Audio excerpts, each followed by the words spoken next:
Jonathan Castroviro, Tao Gegenhardt et désormais Pavel Sivakov en dernière rampe de lancement à 2 km du sommet. Et voici Richie Porte qui aperçoit toujours le quatuor de tête. Natif de Launceston du haut de ses 35 ans. Il a vécu un début de saison une nouvelle fois glorieux du côté de son pays natal. Vainqueur du Tour Down Under à la fin du mois de janvier. C'était loupé sur le Paris-Nice, 41e du classement général. Lui qui est aussi en fin de contrat du côté de la formation Trek Segafredo. On parle d'un possible retour du côté d'Ineos pour Richie Porte. Et Thibaut Pinot qui est distancé à moins de 2 km du sommet. Alexander Vlasov s'est retourné, il l'a vu. Thibaut Pinot, le vainqueur au Tourmalet l'an passé sur le Tour de France, qui ne peut pas suivre le rythme imposé par le Russe Pavel Sivakov.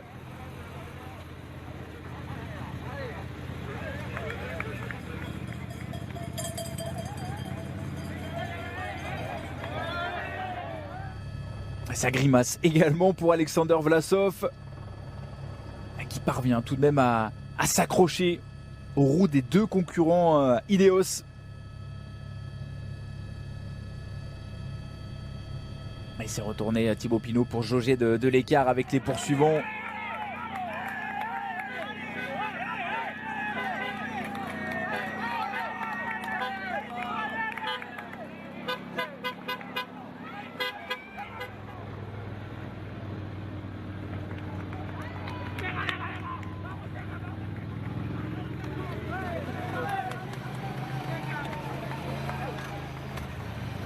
Peut-être le dernier effort de Pavel Sivakov en danseuse pour tenter de mettre en orbite le vainqueur du dernier Tour de France, Alexander Vlasov, qui a lâché quelques centimètres.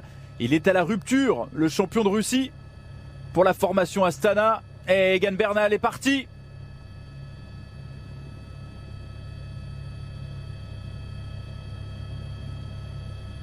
Il ne s'est pas dressé sur les pédales, Egan Bernal. On le disait, un dernier kilomètre un petit peu plus facile. La route qui s'aplanit quelque peu.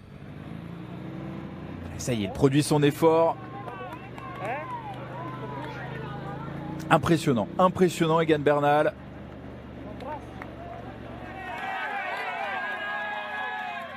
Et ça dénote avec l'allure de Thibaut Pinot, même si les deux concurrents ne sont pas sur la même portion. Voilà, cette route quelque peu plus plane, on met un petit peu plus de braquet pour le leader de la Groupama FDJ. Et Egan Bernal qui s'envole vers son premier succès cette saison. Lui qui avait pris jusque-là plusieurs accessites. 4e du classement général du Tour de Colombie.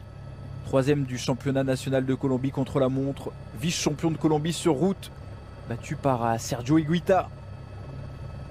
Pour l'équipe IF Education First. La prise de pouvoir de l'enfant de Sipak Wira, Egan Bernal, qui va venir remporter cette étape reine au sommet du col de Béred, moins de 300 mètres désormais.